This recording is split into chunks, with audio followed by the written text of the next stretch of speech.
Bienvenidos a la mesa de periodistas. Dos temas de la mayor importancia en México.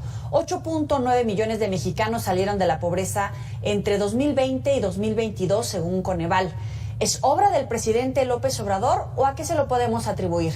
Y la segunda etapa del programa la vamos a dedicar precisamente a el primer foro para elegir al candidato de la oposición en el Frente Amplio para las elecciones en 2024.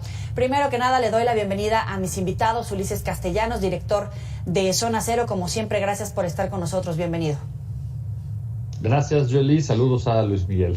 Y Luis Miguel González, director editorial del Economista. Gracias por estar con nosotros. Siempre con mucho gusto, Joely. Ulises, gusto. Ulises, comencemos con el porcentaje de la población en situación de pobreza. Pasó de 43.9 a 36.3. ¿Se atribuye a las medidas de este gobierno o a qué lo atribuyes y si son perdurables a futuro? Yo creo que es multifactorial, pero efectivamente me parece que claramente tiene que ver con lo que ha pasado en este gobierno, porque de hecho la medición, por lo menos de 2020 para acá, incluyendo la del 18, marca dos cosas importantes. Uno, el pico que se da de manera negativa con estos números con relación a la pandemia. Ahí sube la pobreza, suben ciertos niveles, digamos, de dificultades económicas en el país. Pero inmediatamente después del 20 para acá, viene un repunte importante y hay que decirlo, es histórico, la verdad. Creo que no tenemos mucho que agregar. Tú ya lo dijiste, son casi 9 millones de personas mexicanas las que han dejado la pobreza en estos últimos 2 años. Estamos hablando de una población aproximada de toda la Ciudad de México, dejando, según los números de Coneval, en una cifra más o menos de 36 o 39 millones el número de pobres, incluidos pobres regulares y pobreza extrema.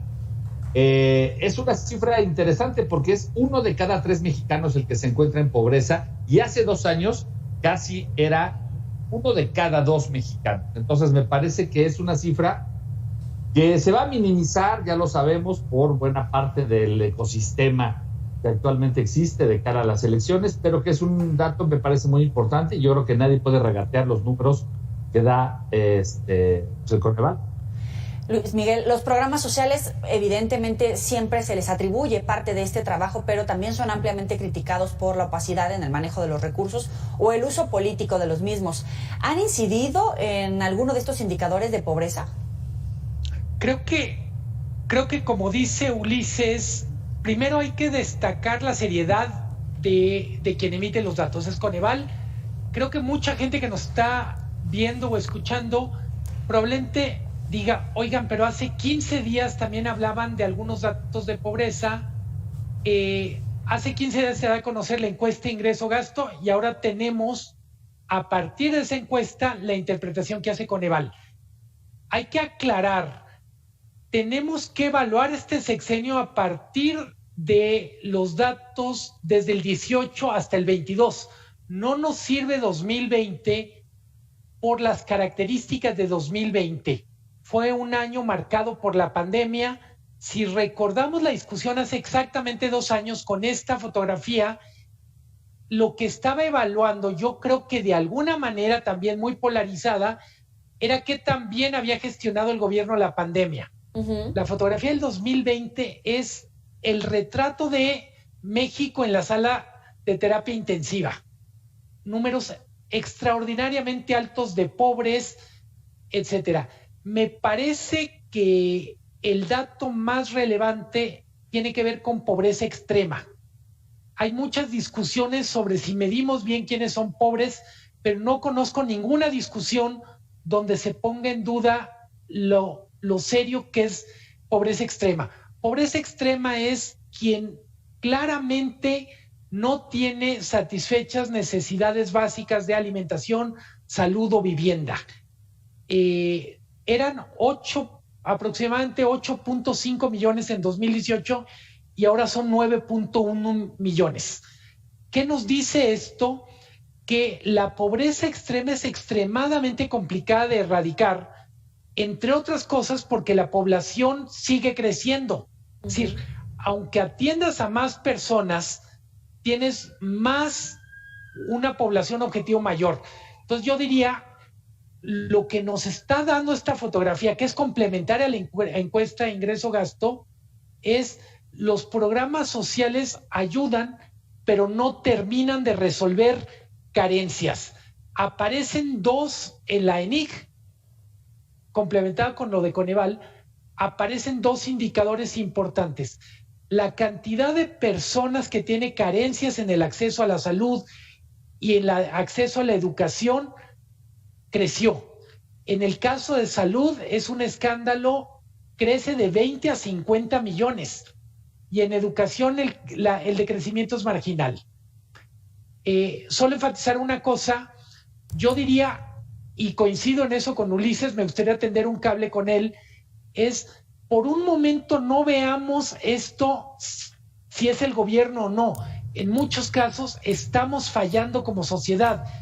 En algunos casos son los ingresos públicos, en algunos casos es cuestión, me atrevo a decir, de rezagos por localidad geográfica, pero claramente los números no le sirven a nadie para cantar victoria, porque simplemente el tamaño de la tarea pendiente es enorme. 9 millones de mexicanos están en pobreza extrema. Ulises, no es evidentemente un regateo a los números que dabas, pero también es cierto que ya si revisamos a profundidad los indicadores de salud y educación que mencionaba Luis Miguel, tal vez la perspectiva es diferente. Sí, por supuesto tenemos la posibilidad de ver a detalle. Yo ya estuve revisando los números desde la conferencia de prensa ahora. Hay muchas cosas que matizar. Hablamos de datos duros que tienen que ver con la pobreza y hay una baja, pero efectivamente el tema de la pobreza extrema tiene un condimento adicional. También es donde está la gente que está más aislada del desarrollo del país, en las sierras, en la montaña, en lugares inaccesibles, donde de hecho el Estado tiene poca injerencia, pero adicionalmente es la gente que tiene más alta tasa de natalidad. Ajá. Entonces, la natalidad en la pobreza extrema supera 3-1 lo que pasa en las ciudades. Entonces, más gente tiene más hijos en la pobreza extrema y eso además lleva a mayor pobreza. Simplemente doy un dato sacado de lo de Coneval. El Coneval sitúa a Chiapas, Guerrero y Oaxaca en la zona donde más pobreza hay y más pobreza extrema hay. Fíjate los 3 estados que siempre salen en esos números porque las condiciones de esos estados hacen que sea muy difícil salir de esta inercia de la pobreza. Por supuesto, los mejores datos están hacia arriba. Baja California Sur, Nuevo León y por ahí, como siempre, la Ciudad de México, por las condiciones que tenemos en esta megalópolis. Respecto de esa cifra, me voy a concentrar más en la cifra de salud que la educativa, porque es el número más aterrador. Efectivamente, es un brinco espantoso de gente que queda fuera de los servicios públicos de salud. Y eso tiene que ver con la crisis del modelo que se cambió sin haber una transición. Es decir, cuando se deshicieron del Seguro Popular, crearon el INSABI, que ahora ya sabemos que también fue un fracaso, y ahora tenemos algo que se llama IMSS Bienestar, que incluso yo mismo no alcanzo a comprender de qué se trata. Pero es obvio que la gente que se encargó de crear ese modelo sobre la salud se equivocó en algo, dejando a mucha población fuera. Solo agregaría un pequeño dato que no es esperanzador, pero que hace que maticemos esto también, y ahí viene también los datos de Coneval. Cuando ponen la población que está siendo atendida por el IMSS, por el ISSSTE, por Pemex, aparece un número que a mí me llama mucho la atención también, el de los médicos de las farmacias. Los médicos de las farmacias, estos del doctor Simi, San Pablo y la que me digas, atienden a 12 millones de mexicanos. Solo los consultorios de las farmacias superan en atención lo que hace el Seguro Social en atención, por lo menos médica, no digo que operaciones y otras cosas, pero en atención médica de primer contacto. Es decir, mucha gente está acudiendo a estos médicos. Es así como se está compensando, digamos, esa expulsión de lo que era el sistema el que habían inventado en la era de Fox, el del médico popular. Me parece que ahí está un foco rojo enorme. Yo supongo que en Palacio deben estar tomando en cuenta esto y de alguna manera los responsables de salud, la Secretaría, el IMSS y demás deben de atenderlo de inmediato. Alguna solución espero que haya y tiene que ser pronta porque se puede generar después una crisis, ¿no? Si tenemos a un pueblo que empieza a presentar problemas de salud. Que venimos arrastrando de otras administraciones, pero que al final el gobierno del presidente López Obrador apostaba por el bienestar y el desarrollo, pero con estos indicadores en materia de salud, en materia educativa, de la brecha de desigualdad, incluso indicadores hasta de mala alimentación o desnutrición, va a resolver por lo menos las promesas que había propuesto, o no sé si gane la próxima elección, pero necesitaría en todo caso terminar esta administración y los 6 años restantes para tratar de salir y cumplir con esa promesa, Luis Miguel. Creo que si lo vemos con una lente política, diríamos lo que está en juego si el presidente cumplió o no las promesas. A mí a estas alturas, 5º año de gobierno, me parece que lo que se hizo da una idea de hasta dónde podía llegar este sexenio. Me resultaría sorprendente que tengamos un cambio de tendencia en el año que queda. Yo insistiría, independientemente de quién gobierne, creo que es muy importante hacernos cargo que la pobreza extrema de tantas personas, de regiones completas, no puede ser una condición de normalidad, de convivencia. ¿Por qué es importante educación y salud en particular cuando vemos el decrecimiento? Porque de alguna manera, a nivel familiar, para muchísimas personas su principal capital es su capacidad de trabajo. Educándose ganan valor en el mercado laboral y estando sanos pueden participar de tiempo completo. Me parece que cuando hace 15 días se trataba de ver qué nos decía la encuesta ingreso-gasto, fundamentalmente estaban midiendo cuánto ingresan las familias y cuánto gastan, pero este indicador es un poco más fino que el de hace 15 días porque sí permite evaluar políticas sociales. Dice Ulises, y coincido, tenemos que hacer cirugía mayor o afinación mayor en salud y en educación. No estamos hablando, como queda claro con la atención de los médicos de farmacia, de atención de calidad, sino de atención a secas, de educación a secas, cuando el gran reto es pasar de lo cuantitativo a lo cualitativo. Bueno, ese es el primer tema aquí en Mesa de Periodistas. Vamos a ir a la pausa. Al volver, vamos a abordar el tema de la segunda etapa para elegir al candidato opositor para las elecciones presidenciales en 2024. Ya volvemos.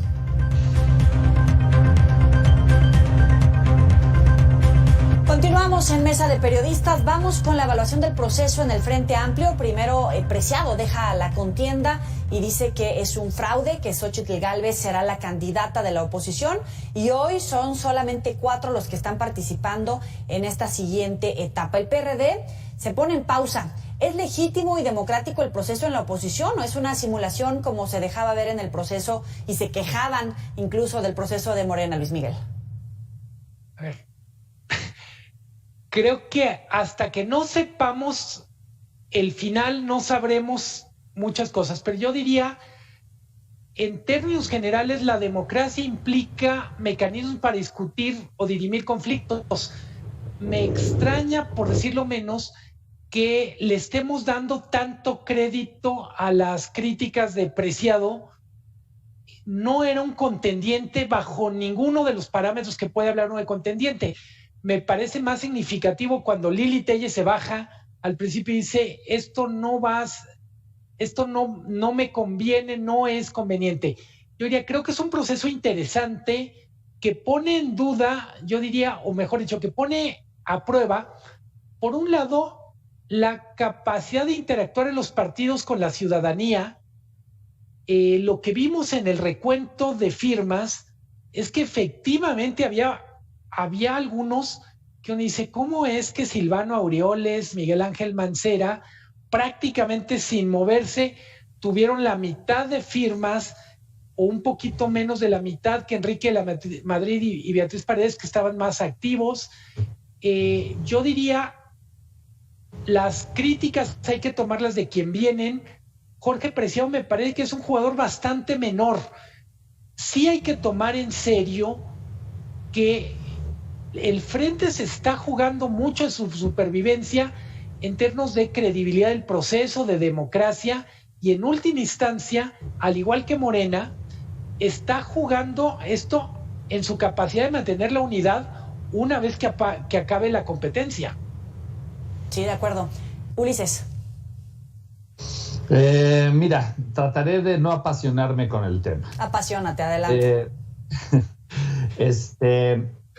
Sí me parece que es un proceso medianamente democrático, me parece que se inventaron sus reglas y que hay que aceptarlas si estás ahí. Coincido con Luis Miguel en que es absurdo hablar de Preciado, no me detendré en alguien que juntó 0.01 de firmas. El tema con los otros tres que bajaron, más o menos lo entiendo así. Estamos hablando de Cabeza de Vaca, de Silvano Aureoles y de Mancera. Los tres fueron fueron gobernadores. Mancera gobernó la Ciudad de México y Silvano Michoacán, Cabeza de Vaca Tamaulipas. Dice bien Luis Miguel, ¿cómo juntaron firmas sin moverse? Bueno, porque obviamente tenían alguna base en sus respectivos estados o ciudades, ¿de acuerdo? Yo creo que por eso no necesitaban moverse, porque había por lo menos más de 150,000 personas en cada uno, y así se constata en las firmas que recibieron. Pero me da la impresión de que no pudieron abarcar los 17 estados, ¿sí? Que me parece un termómetro razonable para escoger a alguien que sea candidato a la presidencia de cualquier color y de cualquier signo. Quieres ser candidato, demuestra que tienes gente, que tienes empuje y que la gente te quiere. Me parece que en su caso, cuando salga el dictamen de lo que pasó o cuando den una explicación de lo que pasó, ahí sí veo un grave error en el Frente.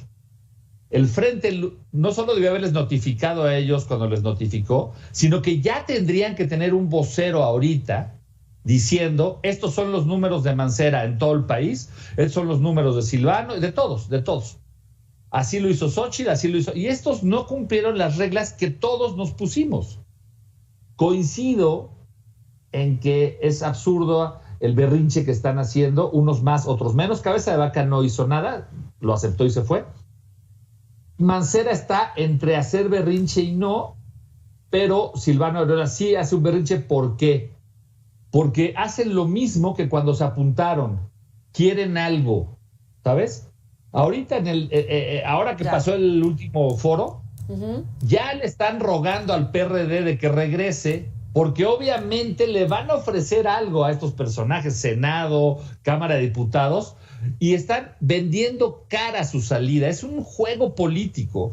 Ellos saben que no representan a nadie o a muy pocas personas, pero le ponen precio a su salida. Es un juego.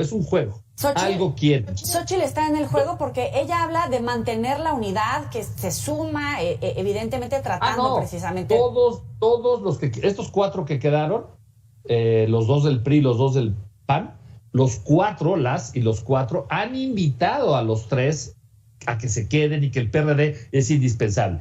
Yo te voy a decir una cosa, hoy platicando con un buen amigo que sabe mucho más que yo de estos temas, me dijo, lo que acaba de hacer el PRD de ponerlo en pausa es como cuando te peleas con tu pareja y te toca sillón, pero mañana va a regresar a la cama. No se van a ir. ¿De qué tema sabe tu amigo?